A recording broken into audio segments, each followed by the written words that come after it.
Olá, queridos companheiros de jornada na Seara do Mestre. Que tenhamos agora um momento de muita gratidão para com essa oportunidade das palestras públicas na casa e agradecer ainda mais ao Mestre Jesus e a Deus por essa oportunidade de serviço junto ao bem e a construção de um mundo melhor. Hoje é um dia dedicado ao livro Pão Nosso e hoje faremos uma explanação, uma conversa sobre o capítulo 93, que fala o Evangelho e a Mulher, um capítulo muito bonito, entre tantos, deste livro, que é de Francisco Cândido Xavier, pelo Espírito Emmanuel. Mas antes de começarmos efetivamente a nossa explanação, a nossa conversa, vamos primeiro fazer uma leitura preparatória do livro Caminho, Verdade e Vida, também dos mesmos espíritos, Francisco Cândido Xavier e Espírito Emmanuel. E não foi à toa que eu escolhi o capítulo 92, devido à temática que vamos abordar hoje, que é o Evangelho e a Mulher. Escolhi o capítulo Madalena, que representa muito bem o que iremos falar hoje. Em João, capítulo 20, versículo 16, disse-lhe Jesus, Maria. Ela, voltando-se, disse-lhe, Mestre. Dos fatos mais significativos do Evangelho, a primeira visita de Jesus na ressurreição é daqueles que convidam à meditação substanciosa e acurada. Por que razões profundas deixaria o Divino Mestre tantas figuras mais próximas de sua vida para surgir aos olhos de Madalena em primeiro lugar? Somos naturalmente compelidos a indagar porque não teria aparecido antes ao coração abnegado e amoroso que lhe servira de mãe ou aos discípulos amados. Entretanto, o gesto de Jesus é profundamente simbólico em sua essência divina. Dentre os vultos da Boa Nova, ninguém fez tanta violência a si mesmo para seguir o Salvador como a inesquecível obsidiada de Magdala. Nem mesmo Paulo de Tarso faria tanto, mais tarde, porque a consciência do apóstolo dos gentios era apaixonada pela lei, mas não pelos vícios. Madalena, porém, conhecera o fundo amargo dos hábitos difíceis de serem extirpados. Amolestara-se ao contato de entidades perversas, permanecia morta, entre aspas, nas sensações que operam a paralisia da alma. Entretanto, bastou o encontro com Cristo para abandonar tudo e seguir-lhe os passos, fiel até o fim, nos atos de negação de si própria e na firme resolução de tomar a cruz que lhe competia no Calvário Redentor de sua existência angustiosa. É compreensível que muitos estudantes investiguem a razão pela qual não apareceu o Mestre, primeiramente, a Pedro, a João, a sua mãe ou aos amigos.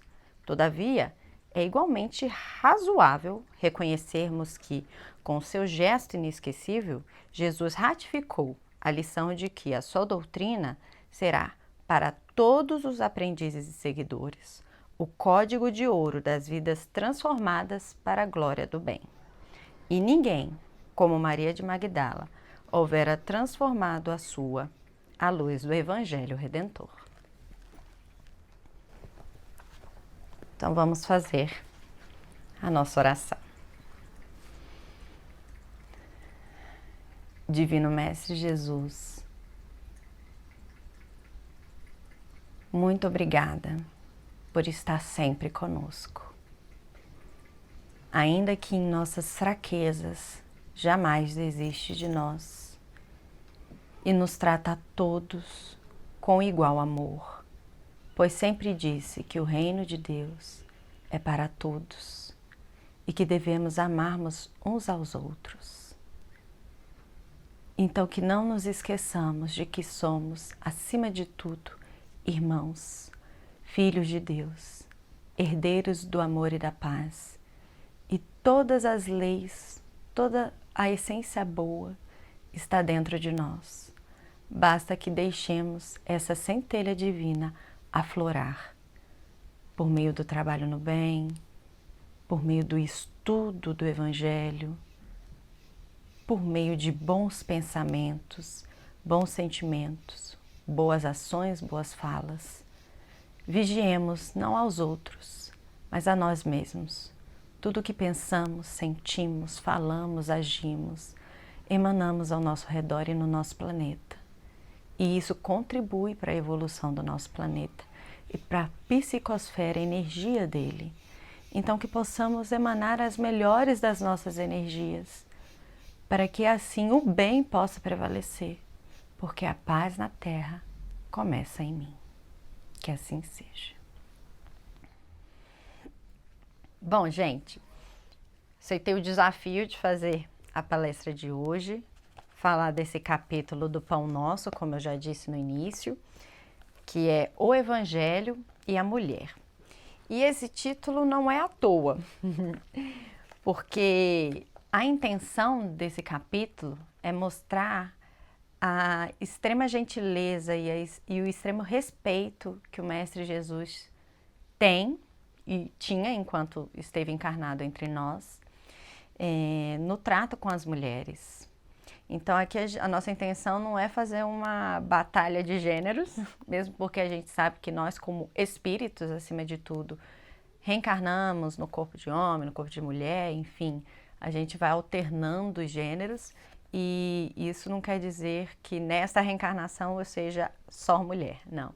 A gente vem de uma longa existência alternando os papéis e as funções, porque o principal não é o gênero, e sim a função, né, a missão feminil, a missão masculina durante a existência. E é isso que a página vai nos trazer. Então, lembrando que, como toda página, eu gosto muito de fazer referências para os dias atuais, né? O que essa página traz para a gente para os dias de hoje? E começa. Título: O Evangelho e a Mulher. Assim, devem os maridos amar as suas próprias mulheres, como a seus próprios corpos.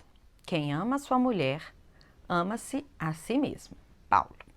Está em Efésios, capítulo 5, versículo 28. Muita vez o apóstolo dos gentios tem sido acusado de excessiva severidade para com o elemento feminino. Em alguns trechos das cartas que dirigiu às igrejas, Paulo propôs medidas austeras que, de certo modo, chocaram inúmeros aprendizes. Poucos discípulos repararam na energia das palavras dele, a mobilização dos recursos do Cristo para que se fortalecesse a defesa da mulher e dos patrimônios de elevação que lhe dizem respeito. Com Jesus, começou o legítimo feminismo. Não aquele que enche as mãos de suas expositoras com estandartes coloridos das ideologias políticas do mundo, mas que lhes traça nos corações diretrizes superiores e santificantes. Nos ambientes mais rigoristas em matéria de fé religiosa, quais o do judaísmo, antes do mestre, a mulher não passava de mercadoria condenada ao cativeiro. Vultos eminentes, quais Davi e Salomão, não conseguiram fugir aos abusos de sua época, neste particular. O Evangelho, porém, inaugura nova era para as esperanças femininas. Nele vemos a consagração da Mãe Santíssima, a sublime conversão de Madalena, a dedicação das irmãs de Lázaro, o espírito abnegado das senhoras de Jerusalém, que acompanham o Senhor até um instante extremo. Desde Jesus, observamos crescente respeito na terra pela missão feminil. Paulo de Tarso foi o consolidador desse movimento regenerativo.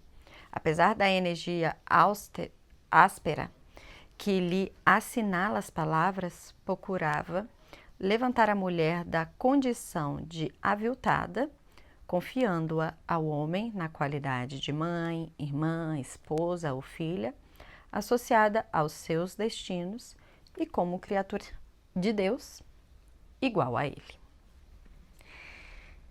Muito bonito, né? E aí a gente eu gosto de ver em partes, né, para a gente ir tirando toda a essência daquela parte, daquele trecho. Começando pelo primeiro parágrafo, em que ele coloca, né, o aspecto de Paulo, que ele era, de certa forma, um pouco mal visto por algumas pessoas, quando lê as suas cartas, acha ele um pouco muito duro, muito áspero. E vamos lembrar, primeiro de tudo, Paulo era um doutor da lei. Então, como um doutor da lei, a gente já tira aí um pouco do aspecto dele, né? Da firmeza que ele tinha, do jeito dele se portar, porque ele tinha que conquistar todo o respeito da sociedade da época. E também, jamais o caráter dele deixou de ser íntegro e enérgico. Ele era uma pessoa com muito afinco na defesa das leis mosaicas. E com esse mesmo afinco, com essa mesma dedicação que ele defendeu as leis mosaicas, ele também defendeu as leis de Deus ao se converter, né? E aí a gente vê que ele se transformou no maior divulgador do cristianismo.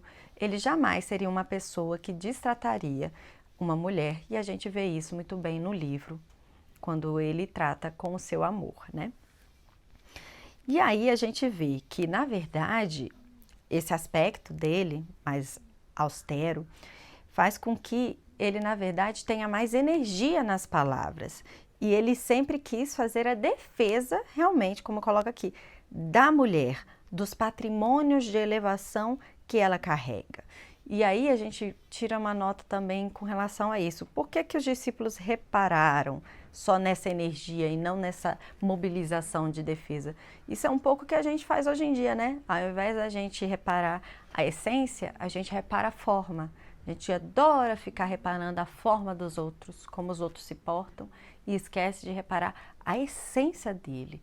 A gente está em vários estágios evolutivos, então cada um está num nível de evolução e a gente não pode exigir do outro aquilo que nem mesmo a gente conquistou com constância, né?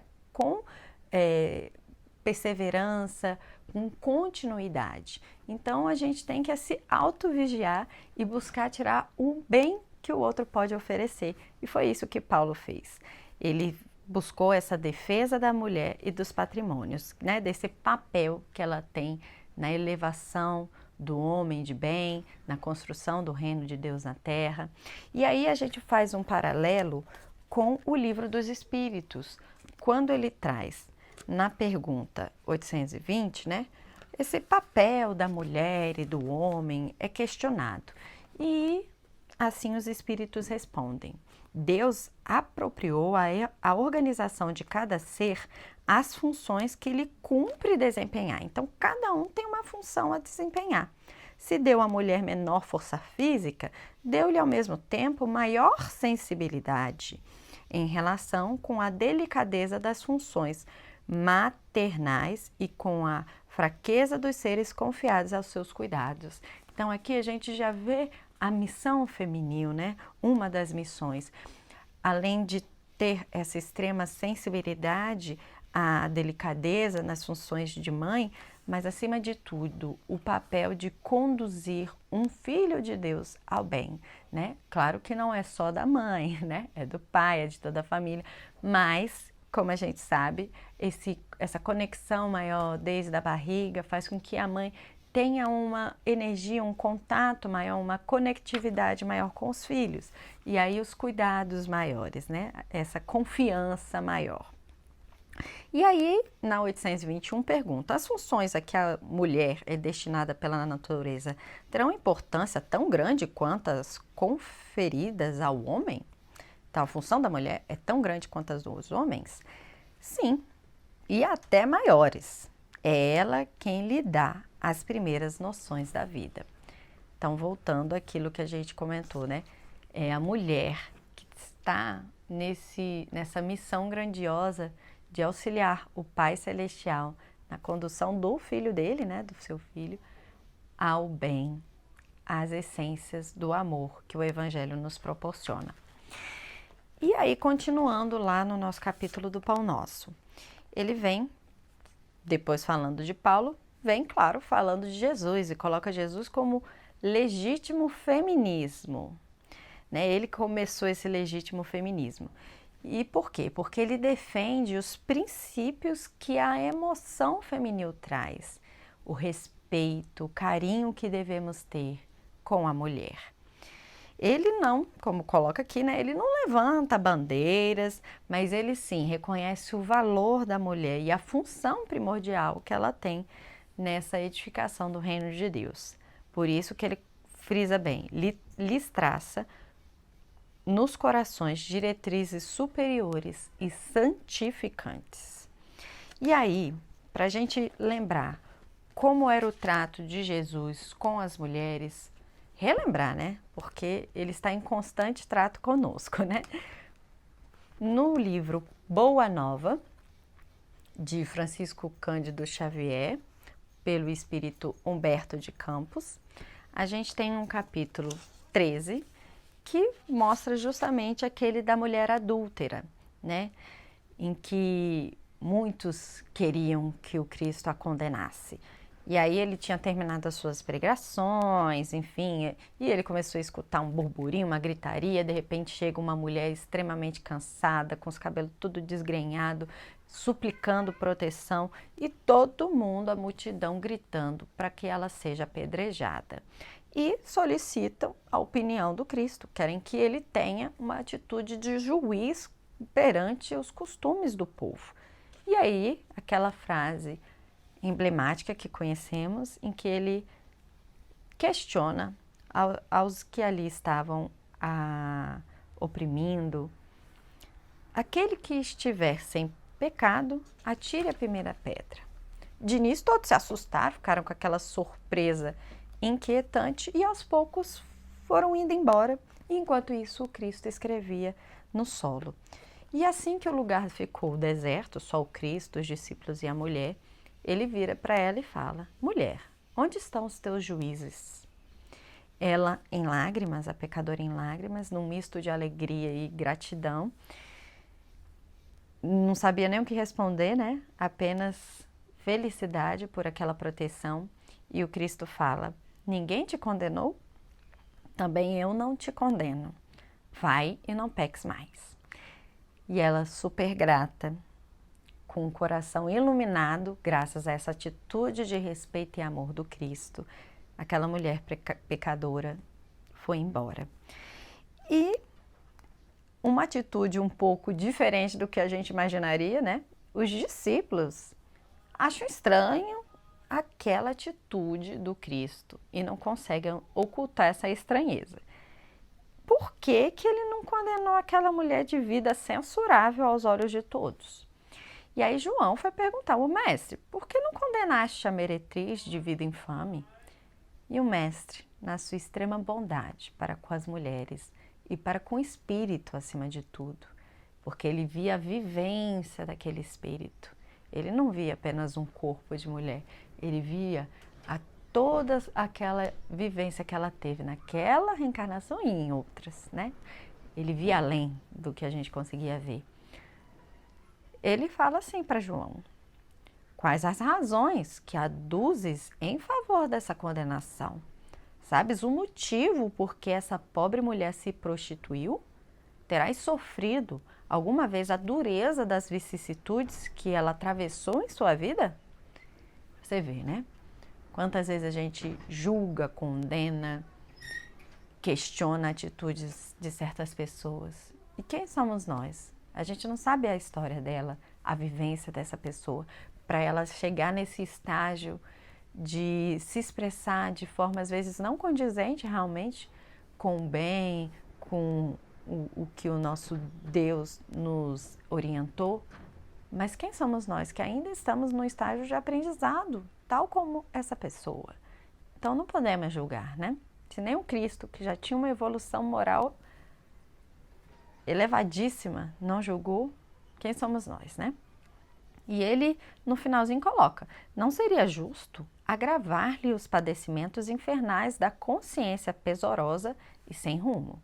A própria consciência dela já está fazendo essa retificação. Aí, mas o João falou: não, mas ela pecou e faz jus à punição, voltando a questões dos costumes. E o mestre esclarece: ninguém pode contestar que ela tenha pecado. Quem estará irrepreensível na face da terra? Né? É claro que ela pecou, mas quem de nós não peca e não estamos aprendendo? A hipocrisia costuma campear impune, enquanto se atiram pedras ao sofrimento. É muito mais fácil a gente atirar pedra naquela pessoa que a gente está vendo que está sofrendo do que aquelas arquiteturas, né? Aquelas armações que são ocultas, não se mostram com tanta evidência aos nossos olhos.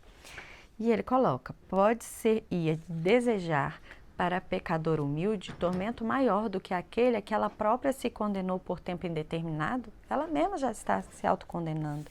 Quantas vezes lhe tem faltado pão à boca faminta ou a manifestação de um carinho sincero à alma angustiada? Pois é, a gente não sabe quantas dificuldades ela passa e muito menos se tem alguém para ajudá-la. Será que tem alguém para ajudá-la? E assim como nós, ao invés de a gente estar julgando aquela pessoa, será que ela tem alguém para estar ali dando-lhe a mão para mostrar-lhe o caminho correto?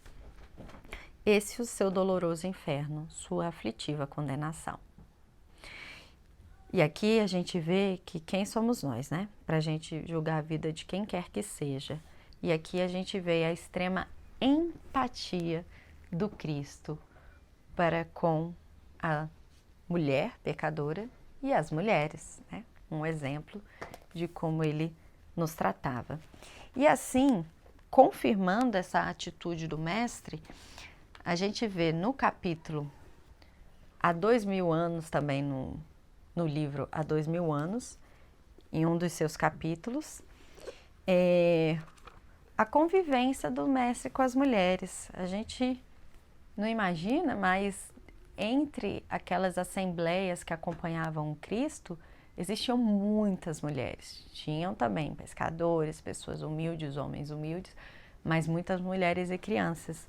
E isso é confirmado em uma fala do livro, em que Lívia, né, que é a esposa de Públio Lentulus, o senador, que é Emmanuel atualmente, digamos assim, e em que ela está conversando, Lívia está conversando com a sua ama, que é a Ana, e a Ana comentando tudo que o mestre faz, as curas, o amor, o carinho, que todos são tratados iguais no reino de Deus, que ele frisa muito isso.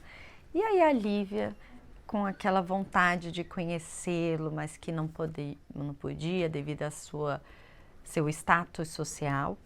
E aí a Ana fala: é pena, senhora, porque muitas mulheres de posição o acompanhavam na cidade. Não somos apenas os mais humildes que comparecemos às suas predileções, mas numerosas senhoras de destaque em Cafarnaum, esposas de funcionários de Herodes e de publicanos, assistem às lições carinhosas do lago, confundindo-se com os pobres e os escravos. E o profeta não desdenha, não despreza ninguém. A todos convida para o reino de Deus e sua justiça. Contrariamente a todos os enviados do céu que conhecemos, ele se esquiva dos favores da sorte para manter relações com as criaturas mais infelizes, considerando a todos como irmãos muito amados do seu coração. Então aqui a gente vê que havia mulheres da alta sociedade participando dessas predileções, desses discursos, dessas palavras do mestre na época. Então, aí, mais uma evidência desse carinho, dessa empatia e da proximidade, do respeito que o Cristo tinha para com todos e para com as mulheres. E aí a gente vê no capítulo 822 do Livro dos Espíritos, 822A, ele pergunta: Sendo assim, uma legislação para ser perfeitamente justa deve consagrar a igualdade dos direitos do homem e da mulher, porque o mestre no final ali, né, a Ana relembra que ele trata todos como igual e devemos amarmos uns aos outros como Deus nos ama. E aí a gente vê aqui no capítulo, né, no capítulo Lei de Igualdade do Livro dos Espíritos. Então, uma legislação perfeitamente justa é aquela que tem igualdade de direitos entre homens e mulheres, é isso? E aí os espíritos respondem: de direitos, sim. De funções, não. É preciso que cada um tenha um lugar determinado, que o homem se ocupe do exterior e a mulher do interior, cada um de acordo com a sua aptidão. A lei humana, para ser justa, deve consagrar a igualdade dos direitos do homem e da mulher. Qualquer privilégio concedido a um ou a outro é contrário à justiça. A emancipação da mulher acompanha o progresso da civilização. Sua escravização marcha com a barbárie. Os sexos, aliás, só existem na organização física, já que os espíritos podem encarnar num e noutro. Sobre esse aspecto, não há nenhuma diferença entre eles, devendo, por conseguinte, gozar dos mesmos direitos. Então é isso. Uma legislação perfeitamente justa é aquela que realmente tem a igualdade de direitos entre homens e mulheres, mas não das funções, porque a gente sabe que cada um tem uma aptidão, uma função a desempenhar, e principalmente as mulheres nessa questão da conexão com, né, a questão da gravidez, a conexão com os filhos de Deus e na condução para o bem. E continuando lá, como a gente vê, ele vem relembrar que no passado a mulher, né, durante o judaísmo, a mulher era tida como mercadoria mesmo e vivia num cativeiro dentro de casa para servir o homem e só obedecer. E aí a gente vê que esses costumes, o papel da mulher foi se modificando desde a vinda do mestre. Ele que inaugurou, digamos assim, uma nova era para as mulheres. E no livro Boa Nova, a gente vê um capítulo que mostra bem essa questão dos costumes, do papel da mulher. E é um encontro, né, um dos encontros, enfim, de Jesus com Simão Pedro, lá no barquinho dele. Enfim, na barca de Simão. E aí o Simão estava meio cabisbaixo, o mestre achou estranha a atitude dele, falou: o que foi, Simão? E ele falou: não, mestre, eu tenho observado os costumes e que você tem acolhido muito mulheres, só que mulheres de má vida, meretrizes, e eu fico preocupado com você, eu temo por você. E aí Jesus responde: não temas por mim, Simão, porque eu venho de meu Pai. E não devo ter outra vontade, a não ser a de cumprir os seus desígnios sábios e misericordiosos. Aí ele coloca muito bem que nesse cumprimento dos desígnios é aquilo que está na lei, né? Amar a todos. E por isso o Cristo não via estranheza ou não tinha medo de estar convivendo com pessoas que eram má vistas, porque ele sabia que ali havia um espírito imortal que haveria de brilhar. E aí, quando ele fez essa defesa aqui, com relação a estar entre as mulheres, entre aspas, pervertidas, que muitas das vezes são os próprios homens que a colocam nessa postura, por causa que na época elas eram vistas como mercadorias.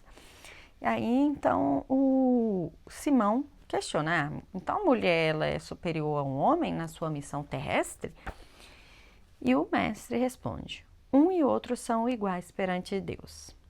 As tarefas de ambos se equilibram no caminho da vida, completando-se perfeitamente, para que haja em todas as ocasiões o mais santo respeito mútuo. A mulher recebeu a sagrada missão da vida. Tendo avançado mais do que o seu companheiro na estrada do sentimento, está por isso mais perto de Deus, que muitas vezes lhe toma o coração por instrumento de suas mensagens, cheias de sabedoria e de misericórdia. Em todas as realizações humanas, há sempre o traço da ternura feminina, levantando obras imperecíveis na edificação dos espíritos. E aí ele conclui: seu sentimento de ternura e humildade será em todos os tempos o grande roteiro para a iluminação do mundo, porque sem o tesouro do sentimento, todas as obras da razão humana podem parecer como um castelo de falsos esplendores. De novo, aquela questão da iluminação do mundo e do sentimento, que a mulher tem esse lado maior de sensibilidade. E será ainda a mulher que buscaremos confiar a missão mais sublime na construção evangélica dentro dos corações, no supremo esforço de iluminar o mundo. Um papel grandioso de estarmos aflorando essa nossa centelha divina, o que há de melhor dentro de nós. Nada como um coração maternal, né? Para abraçar, aconchegar e realmente nos recordar, nos relembrar dessa essência do bem que há dentro de nós. E aí a gente lembra também que no momento da ressurreição do Cristo, para quem que ele apareceu? Quem foi a mulher, né? Que nem a nossa leitura de abertura. Para quem ele quis se mostrar pela primeira vez? Para Madalena. E Madalena, uma mulher. Por quê? Como diz na página inicial que lemos, ela foi a que teve a maior transformação interior. O quanto que ela teve que abnegar para estar realmente condizente com o Evangelho de Deus. E aí a gente vê também no Boa Nova a parte em que ela vai, na manhã do terceiro dia, né? Ela vai ao sepulcro colocar flores, perfumes, e queria mais uma vez aromatizar as mãos inertes e frias do Mestre e cobri-lo com seu pranto de amor purificado e ardoroso. No seu coração estava aquela fé radiosa e pura que o Senhor lhe ensinara, e, sobretudo, aquela dedicação divina com que pudera renunciar a todas as paixões que a seduziam no mundo. Renunciar a todas as paixões que a seduziam no mundo. Maria Madalena ia ao túmulo com amor, e só o amor pode realizar os milagres supremos. Então a gente vê a transformação que os ensinos vivenciados por Jesus pode fazer na vida de uma pessoa. Madalena é uma prova viva de que a gente é capaz de renunciar às nossas más inclinações, às paixões, aos nossos materialismos, para nos conectarmos o mais rápido possível com a espiritualidade, com o que realmente importa, que são os bens espirituais. E nós não estamos aqui para atender aos nossos interesses pessoais, mas sim aos interesses do Pai. Então é isso que ela entendeu. Ela não se deixou mais seduzir pelo que o mundo barganha e faz brilhar aos nossos olhos, nos fascinando. Ela quis privilegiar o amor. E é isso que devemos fazer, privilegiar o amor, pensando sempre no próximo. Primeiro lugar, e não na gente. Por isso os milagres supremos que ela fez.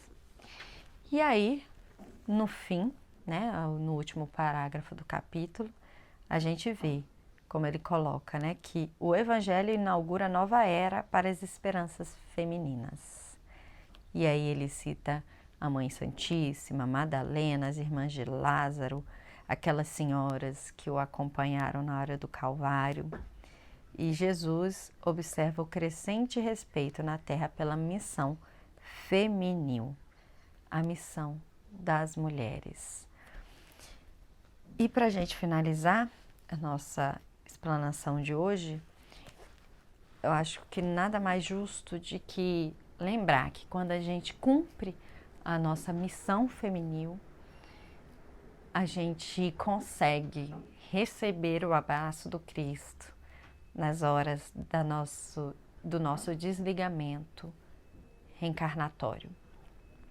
E aí eu trouxe aqui para a gente relembrar o momento do desencarne de cada uma, de uma forma breve, né? Porque já estamos no nosso tempo. Mas ele não citou no Pão Nosso, mas é uma personagem que eu tenho extremo respeito e admiração, que é Joana de Cusa, que nada mais é, né, do que a nossa querida Joana de Ângeles. E para a gente ver que quando a gente cumpre realmente o nosso papel na Terra, a gente recebe as glórias do alto. Eu vou tentar ler porque eu sou um pouco chorona com as histórias delas, né? Um pouco difícil não ser, mas vou tentar ler bonitinho, contar um pouquinho, né? Então, Joana, só lembrando que é Joana de Ângeles, enfim, mas Joana no seu momento final, eu não vou contar a história de Joana, quem quiser leia, Boa Nova. Oh, meu Deus, meu gatinho tá aqui brincando com meu pé, gente, calma aí. Leia Boa Nova. Então, no momentos finais, em que ela já está lá no madeiro, enfim, ela está numa fogueira, praticamente, para ser atada a fogo em seu corpo físico, ela e seu filho, e os algozes pedem para ela abjurar, negar a Deus e a Jesus, né? Principalmente, abjurar Jesus. E o filho, em desespero, fala: mãe, nega esse homem por mim. E ela, muito fervorosa, muito firme em sua fé, falou: meu filho, cala, meu filho. Jesus era puro e não desdenhou o sacrifício. É preciso ser fiel a Deus. E aí, nos momentos finais, prestes a colocar fogo na fogueira, os algozes falam: o teu Cristo soube apenas ensinar-te a morrer? E ela responde: não apenas a morrer, mas também a vos amar. E o bonito é o desencarne. Neste instante, sentiu que a mão consoladora do Mestre lhe tocava suavemente os ombros. Ele escutou a voz carinhosa e inesquecível: Joana, tem bom ânimo, eu aqui estou.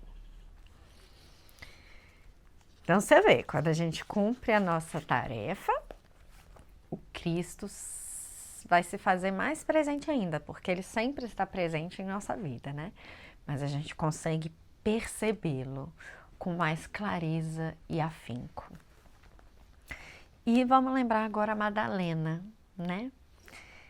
Madalena também, nos momentos finais de sua vida, ela já estava em leprosários, cuidando dos leprosos, pegou a doença e estava acamada já em uma noite, atingindo o auge das profundas dores que sentia, com o peito ali doendo, ofegante.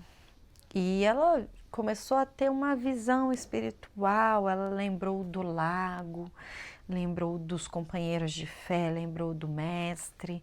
E os irmãos leprosos estavam em volta do seu leito de dor, fazendo preces sinceras dos corações amigos e desvelados que eles eram. E aí, vamos ler como foi o desencarne de Madalena. Em dado instante, observou que seu peito não mais arfava. Maria, no entanto, experimentava consoladora sensação de alívio. Sentia-se sobre as árvores de Cafarnaum e esperava o Messias. As aves cantavam nos ramos próximos e as ondas, sussurrantes, vinham beijar-lhe os pés. Foi quando viu Jesus aproximar-se, mais belo que nunca. Seu olhar tinha o reflexo do céu e o semblante trazia um júbilo indefinível. O mestre estendeu-lhe as mãos e se prosternou, exclamando como antigamente: Senhor! Ela, né, se prosternou, exclamando como antigamente: Senhor! Jesus recolheu-a brandamente nos braços e murmurou: Maria, já passaste a porta estreita. Amaste muito. Vem, eu te espero aqui. E por fim, a gente vê nossa Mãe Santíssima, Maria, em que ela também, né, já em certa idade, ela continuava a fazer as conversas com as pessoas, não é? Acolhia a todos, até que entre suas orações, já era a noite caindo, um estranho, um desconhecido se aproxima dela e ela não reconhece de imediato, mas o acolhe, né? E ele fala: minha mãe, venho fazer-te companhia e receber as tuas bênçãos. E ela convidou a entrar, ele começou a conversar com ela, aquele peregrino, falou do céu, confortou-a. E ela achou estranha aquela atitude, porque a maioria das pessoas que iam vê-la iam para pedir alguma coisa, não para dar, oferecer a ela. E aquele homem desconhecido derramava no seu coração, no seu interior, santas consolações. Até que ela, querendo saber quem ele era, o hóspede anônimo lhe estendeu as mãos generosas. Minha mãe, venha aos meus braços, ele falou. E ela imediatamente viu ali nas mãos as chagas profundas causadas pelo martírio final dele, e ela se tomou de comoção e o reconheceu: meu filho, as úlceras que te fizeram, né? Aquela preocupação de mãe: ai meu Deus, deixa eu cuidar das suas mãozinhas, meu filho. E ali suas mãos ternas e solícitas o abraçaram na sombra. Sim, minha mãe, sou eu. Venho buscar-te, pois meu pai quer que sejas no meu reino a rainha dos anjos. E Maria cambaleou, tomada de inexprimível ventura. Queria dizer da sua felicidade, manifestar seu agradecimento a Deus, mas o corpo como que se lhe paralisara, enquanto seus ouvidos chegavam os ecos suaves da saudação do anjo que se entoassem mil vozes, qual se entoassem a mil vozes cariciosas por entre as harmonias do céu. E assim a gente encerra a nossa palestra de hoje, agradecendo por esses exemplos maravilhosos de mulheres, de missões feminis, e que nós também consigamos cumprir a nossa missão, cada um de nós, na sua função e no seu papel enquanto filhos de Deus, no quanto podemos contribuir na edificação do reino de Deus no nosso coração. Obrigada, Senhor, por tantos ensinamentos, pela doutrina em nossas vidas, por essas mães, Maria e Joanas, que nos mostram um roteiro e nos provam que somos capazes de sermos felizes e de nos mudarmos intimamente, desde que queiramos e perseveremos.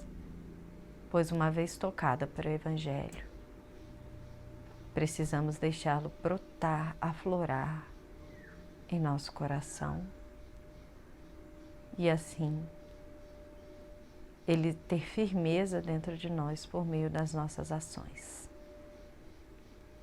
Que tenhamos sempre em mente que não estamos sós, que o amparo sempre se faz presente, que tudo é uma questão de conexão, sintonia e vibração. Cuidemos das nossas vibrações. Estejamos sempre conectados com o amor, com a essência divina. Que assim seja. Muita paz, queridos amigos. Até!